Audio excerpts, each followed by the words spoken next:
माता की।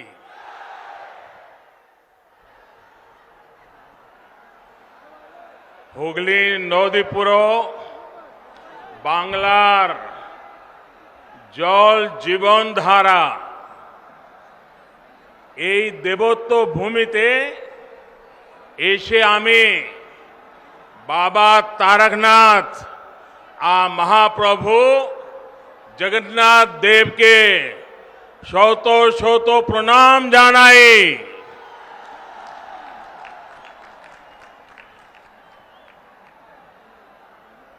आप लोगों का ये उत्साह, ये उमंग, ये ऊर्जा कोलकाता से लेकर दिल्ली तक बहुत बड़ा संदेश दे रहा है। अब पश्चिम बंगाल परिवर्तन का मन बना चुका है। एक बार फिर मेरे साथ बोलिए, भारत माता की वंदे वंदे वंदे वंदे वंदे वंदे। साथियों, आज इस वीर धरा से पश्चिम बंगाल अपने तेज विकास के संकल्प को सिद्ध करने के लिए एक बड़ा कदम उठा रहा है। पिछली बार मैं आपको गैस कनेक्टिविटी के इंफ्रास्ट्रक्चर का उपहार देने आया था। आज रेल और मेट्रो कनेक्टिविटी को मजबूत करने वाले महत्वपूर्ण काम शुरू हो रहे हैं। थोड़ी देर में हुगली की, पश्चिम बंगाल की रेल और मेट्रो कनेक्टिविटी के अनेक प्रोजेक्ट्स का शिलान्यास और लोकार्पण होना है। इस महत्वपूर्ण योजनाओं के लिए, बंगाल के उज्जवल भविष्य के लिए मैं आप सबको बहुत बहुत बधाई देता हूं। साथियों, दुनिया में जितने देश गरीबी से बाहर आए या गरीबी मिटाने में सफल हुए या विकसित देश बने, ऐसे सभी देशों में एक बात बहुत कॉमन देखी जाती है। इन देशों ने अपने अपने देश में सही समय पर बड़ी संख्या में इंफ्रास्ट्रक्चर का निर्माण किया। आधुनिक हाईवे, आधुनिक रेलवे, आधुनिक एयरवे, इन देशों के आधुनिक इंफ्रास्ट्रक्चर ने इन देशों को आधुनिक बनाने में मदद की। वहां ये एक प्रकार से परिवर्तन का बहुत बड़ा कारण बना। हमारे देश में भी यही काम दशकों पहले होना चाहिए था, लेकिन हुआ नहीं। अब हमें देर नहीं करनी है। हमें एक पल भी रुकना नहीं है। हमें एक पल भी गंवाना नहीं है। इसी सोच के साथ आज देश में आधुनिक इंफ्रास्ट्रक्चर के निर्माण पर अभूतपूर्व जोर दिया जा रहा है। अभूतपूर्व निवेश किया जा रहा है। बेहतर इंफ्रास्ट्रक्चर, खेती, उद्योग, टूरिज्म, युवाओं को रोजगार, यानी विकास के हर पहलू के लिए मूलभूत आवश्यकता होती है। इसलिए पश्चिम बंगाल में भी कनेक्टिविटी से जुड़ा इंफ्रास्ट्रक्चर ये भारत सरकार की प्राथमिकता है, हमारी भी प्राथमिकता है।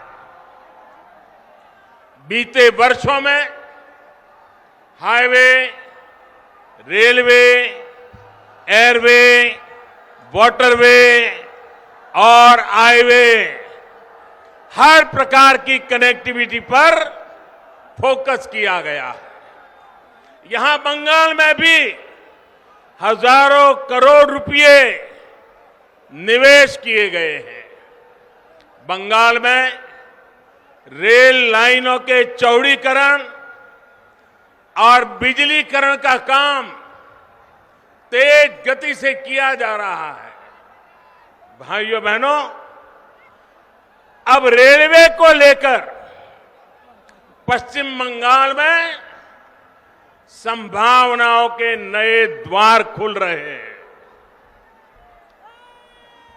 पूर्वी डेडिकेटेड फ्रेट कॉरिडोर का बड़ा लाभ पश्चिम बंगाल को होने वाला है।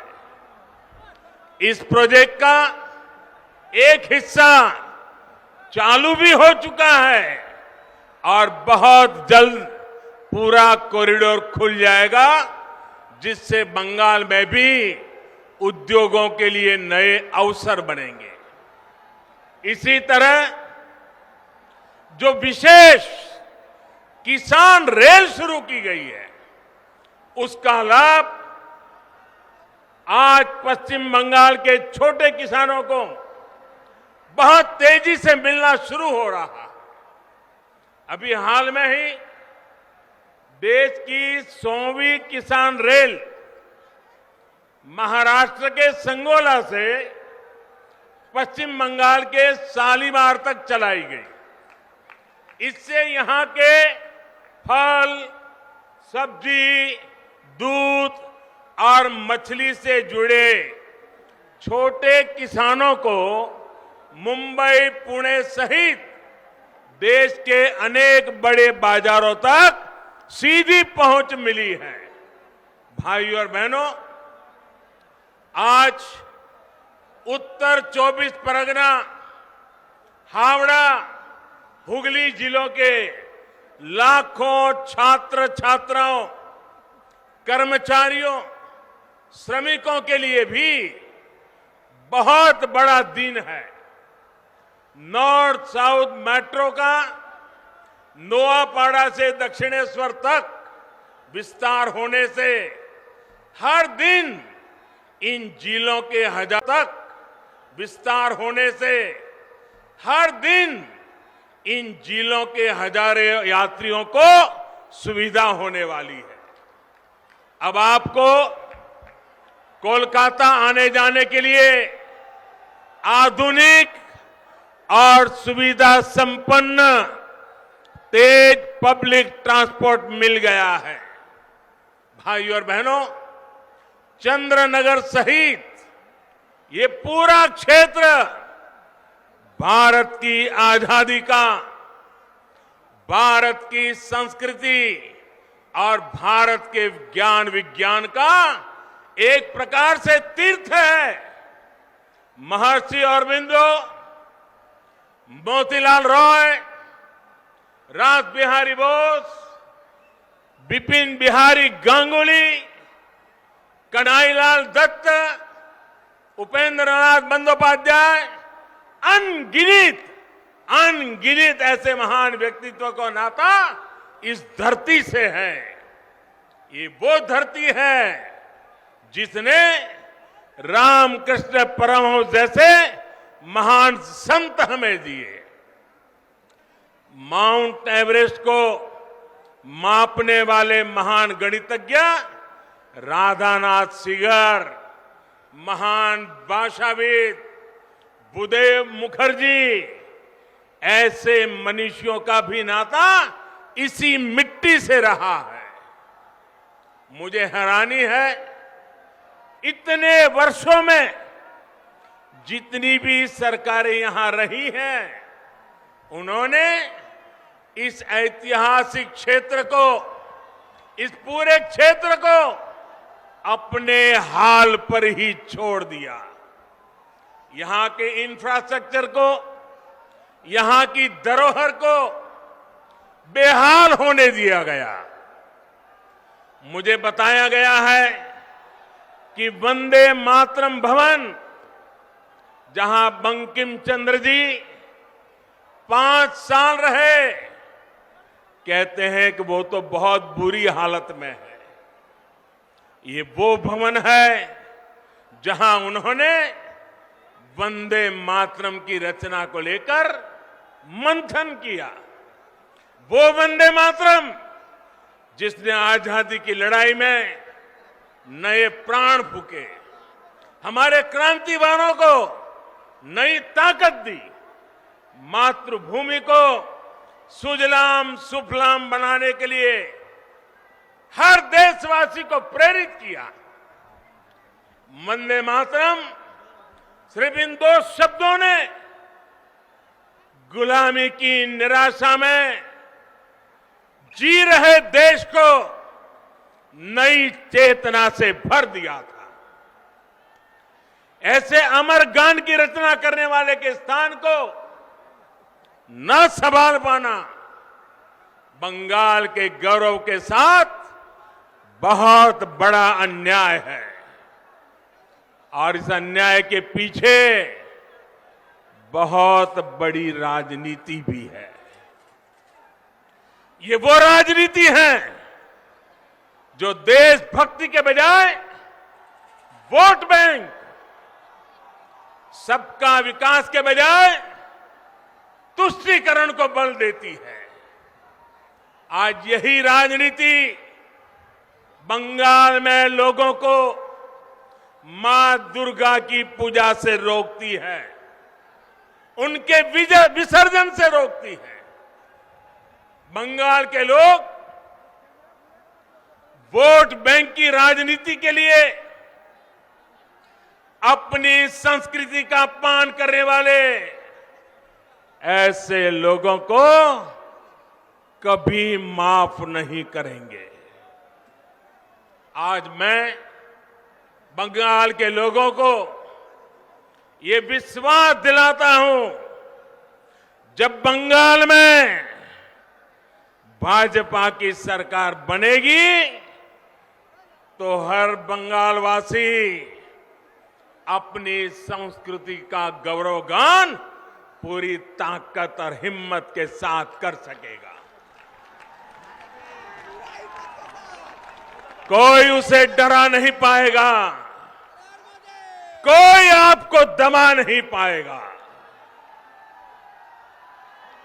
भाजपा उस सोनार बांग्ला के निर्माण के लिए काम करेगी जिसमें यहां का इतिहास, यहां की संस्कृति दिनों दिन और मजबूत होगी। ऐसा बंगाल जहां आस्था, अध्यात्म और उद्यम सबका सम्मान होगा। ऐसा बंगाल जहां विकास सभी का होगा, तुष्टीकरण किसी का नहीं होगा। ऐसा बंगाल जो टोलाबाजी से मुक्त होगा, रोजगार और स्वरोजगार से युक्त होगा। भाइयों और बहनों, आजादी से पहले बंगाल देश के अन्य राज्यों से बहुत आगे था, लेकिन जिन लोगों ने बंगाल पर राज किया, उन्होंने बंगाल को आज इस हालत में पहुंचा दिया। मां माटी, मानुष की बात करने वाले लोग बंगाल के विकास के सामने दीवार बनकर के खड़े हो गए हैं। केंद्र सरकार किसानों और गरीबों के हक का पैसा सीधा उनके बैंक खाते में जमा करती है, जबकि बंगाल सरकार की योजनाओं का पैसा टीएमसी के टोलाबाजों की सहमति के बिना गरीब तक पहुंच ही नहीं पाता। यही वजह है कि गांव-गांव में टीएमसी के नेताओं की शानो शौकत बढ़ती जा रही है और सामान्य परिवार गरीब से गरीब होता जा रहा है। भाइयों और बहनों, बंगाल के लाखों किसान परिवारों को पीएम किसान सम्मान निधि का पैसा इसी मानसिकता के कारण नहीं मिल पाया है।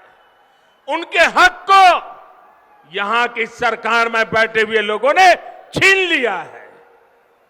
बंगाल के लाखों गरीब परिवार आयुष्मान भारत योजना के तहत 5 लाख रुपए तक के मुफ्त इलाज की सुविधा से आज भी वंचित है। गरीब को सुविधा मिले, इन प्रयासों को कैसे यहां रोका जाता है, इसका एक और उदाहरण मैं आज बंगाल की धरती पर आपको देता हूं। देश के गांवों में हर घर तक पाइप से पानी पहुंचाने के लिए जल जीवन मिशन चल रहा है। प्रयास यह है कि हमारी बहनों, हमारी माताओं, हमारी बेटियों को पानी लाने में अपना समय और अपना श्रम न लगाना पड़े। प्रयास ये है कि हमारे बच्चों को प्रदूषित पानी से होने वाली अनेक बीमारियों से बचाया जा सके। बंगाल के लिए ये मिशन इसलिए ज्यादा जरूरी है क्योंकि यहां 1.5-2 करोड़ से अधिक ग्रामीण घरों में आप चौंक जाएंगे इन्होंने बंगाल की हालत क्या की है।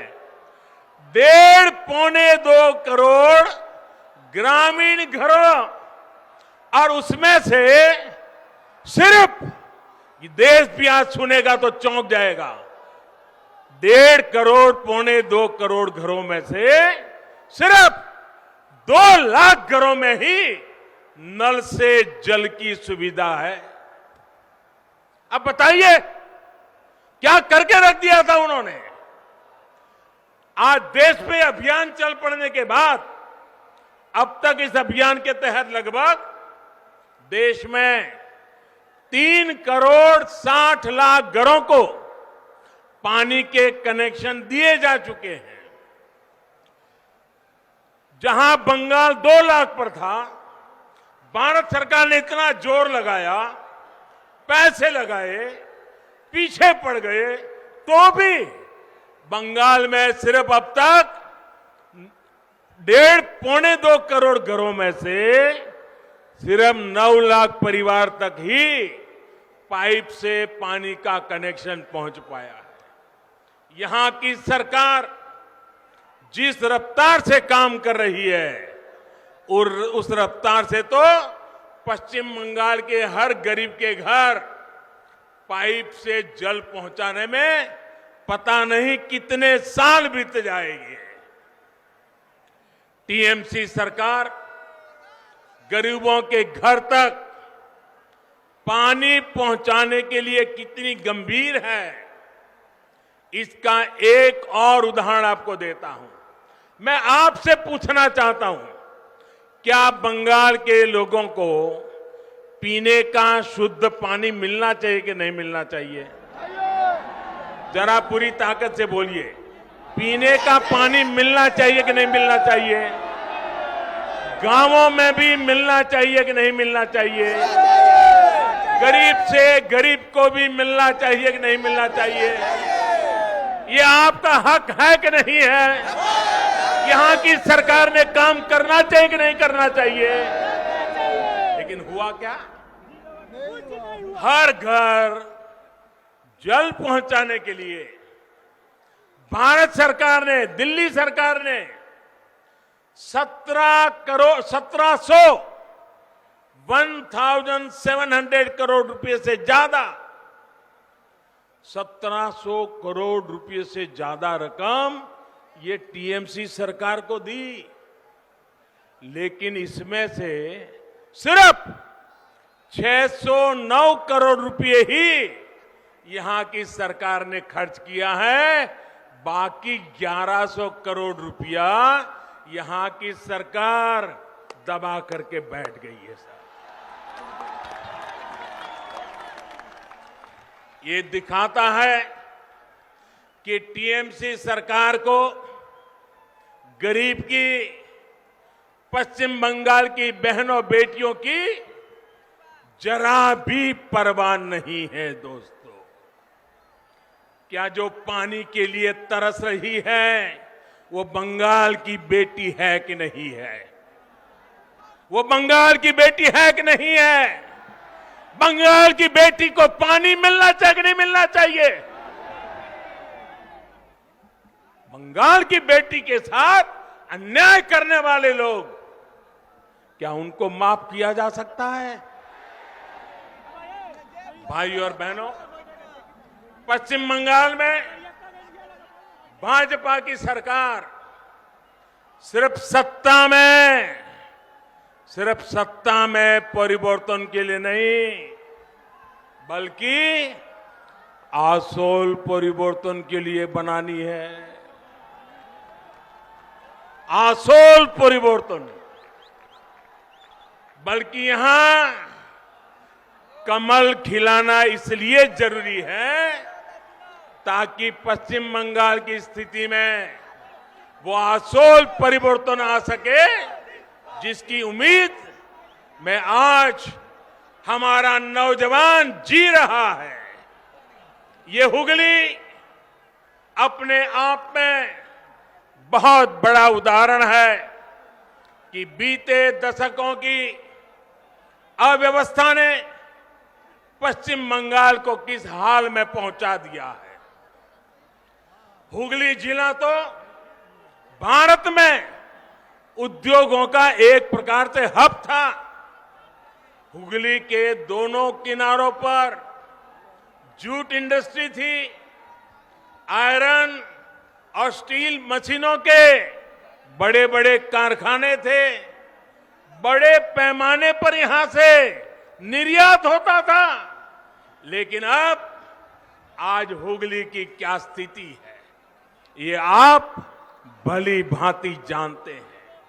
एक समय था जब पूर्वी भारत के अनेक लोकगीतों में घर घर में माताएं बहनें किसी भी शुभ अवसर पर जो गीत गाती थी, जो लोकगीत गाए थे, उसमें गाया जाता था कि घर के लोग कमाने के लिए कलकत्ता गए हैं। उस समय शब्द प्रयोग करते थे, कलकत्ता गए हैं। इन गीतों में ये उम्मीद लगाई जाती थी कि कलकत्ता से आते समय अपना परिवार का व्यक्ति जब घर लौटेगा तो वो घर के लिए कलकत्ता से क्या क्या लाएगा, कौन कौन से उपहार लाएगा, कौन से जो चीजें कलकत्ता में नहीं बनी है वो अब हमारे गांव, हमारे घर में आएगी।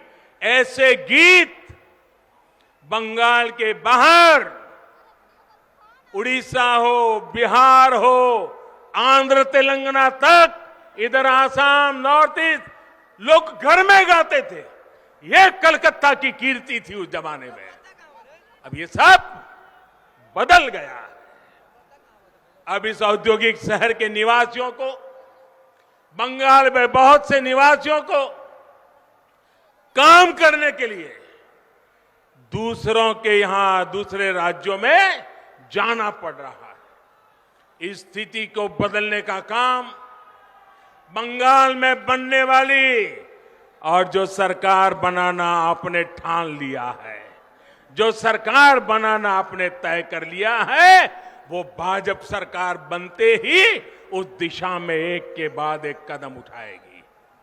भाजपा सरकार औद्योगिक विकास की नीतियों में बदलाव करेगी, तेजी से निर्णय लिए जाएंगे, इस क्षेत्र का विकास किया जाएगा। साथियों, एक दौर था जब पश्चिम बंगाल की जुट मिले देश की अधिकांश जरूरतों को पूरा करती थी, लेकिन इस इंडस्ट्री को भी अपने हाल पर छोड़ दिया गया था। जबकि इससे हमारे किसान, हमारे श्रमिक, हमारे गरीब, उनका इस व्यवसाय से सीधा नाता था। जब से केंद्र में भाजपा सरकार आई है, तब से जूट किसानों की विशेष चिंता की गई है। अब तो गेहूं की पैकेजिंग में भी जूट के बोरों को कंपलसरी किया गया है। चीनी की पैकिंग के लिए भी बड़ी मात्रा में जूट का उपयोग हो रहा है। साथियों, हुगली के आलू किसान जो यहां की शान रहे हैं, उनकी स्थिति भी किसी से छिपी नहीं है। यहां के आलू और धान, इसके जो किसान हैं, उन किसानों को कौन लूट रहा है, ये मुझसे ज्यादा आप लोग जानते हैं। जब तक यहां फूड प्रोसेसिंग के कारखाने नहीं लगेंगे, जब तक किसानों को अपनी उपज बेचने की आजादी नहीं मिलेगी, तब तक ना तो किसानों का हित होगा और ना ही मेरे मजदूर भाइयों बहनों का होगा। साथियों, बंगाल में निवेश के लिए उत्साह की कमी नहीं है। मुसीबत है सरकार ने जो माहौल बनाया है, कट कट कट का जो कल्चर बनाया है, सिंडिकेट के हवाले बंगाल दे दिया है, उसी के कारण ये माहौल बिगड़ता गया है। जब भी मैं विदेश में प्रवासी बंगाली बहनों भाइयों से मिलता हूं, तो अपनी मातृभूमि के लिए योगदान देने के लिए हर बंगाल का बेटा बेटी आज दुनिया में कहीं भी होगा, वो यहां के लिए कुछ करना चाहता है। लेकिन उनकी सिर्फ एक ही शिकायत रहती है कि वो योगदान करे भी तो कैसे करे। आज के पश्चिम बंगाल में किराए पर, अगर किराए पर बिल्डिंग भी लेनी हो तो उसमें भी कट लगता है। और ये ऐसे बदमाशी कर रहे हैं कि दोनों तरफ से कट लेते हैं। बिना सिंडिकेट की इजाजत के किराए पर बिल्डिंग भी नहीं ले सकते। इस स्थिति को पश्चिम बंगाल के बारे में बनाई गई इस धारणा को हमें मिलकर के बदलना है और इसलिए यहां आसोल परिवर्तन लाना है। यहां पूर्व बहार से कमल खिलाना है। साथियों, बंगाल का विकास तब तक संभव नहीं है जब तक यहां सिंडिकेट का राज रहेगा। बंगाल का विकास तब तक संभव नहीं है जब तक यहां टोलाबाजों का राज रहेगा। बंगाल का विकास तब तक संभव नहीं है जब तक कट कल्चर बंगाल में रहेगा। बंगाल का विकास तब तक संभव नहीं है जब तक शासन प्रशासन गुंडों को आश्रय देगा। बंगाल का विकास तब तक संभव नहीं है जब तक कानून का राज पश्चिम बंगाल में स्थापित नहीं होता। ये तब तक संभव नहीं है जब तक पश्चिम बंगाल में सामान्य जन की सुनवाई करने वाली सरकार यहां नहीं बनती है। इसी स्थिति को बदलने के लिए आज पश्चिम बंगाल के कोने कोने से आवाज आ रही है, আর নয় অন্যায়, আর নয় অন্যায়, আমরা আসল পরিবর্তন চাই, আমরা আসল परिवर्तन चाहिए। भाई और बहनों, मुझे विश्वास है कि हम सभी साथ मिलकर पश्चिम बंगाल के किसानों, श्रमिकों, यहां के युवाओं को बेहतर भविष्य दे पाएंगे। भाइयों बहनों, एक बार फिर आज अनेक भेंट सौगातें बंगाल को मिल रही हैं। उज्जवल भविष्य के लिए ये इंफ्रास्ट्रक्चर के काम आने वाले हैं और इस सब के लिए आप सबको मैं बहुत बहुत बधाई देता हूं। मेरे साथ दोनों हाथ ऊपर करके पूरी ताकत से बोलिए, भारत माता की, भारत माता की, वंदे वंदे वंदे वंदे वंदे वंदे वंदे वंदे वंदे वंदे वंदे वंदे वंदे वंदे वंदे वंदे वंदे वंदे।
नमस्कार, मैं हूं मानक गुप्ता।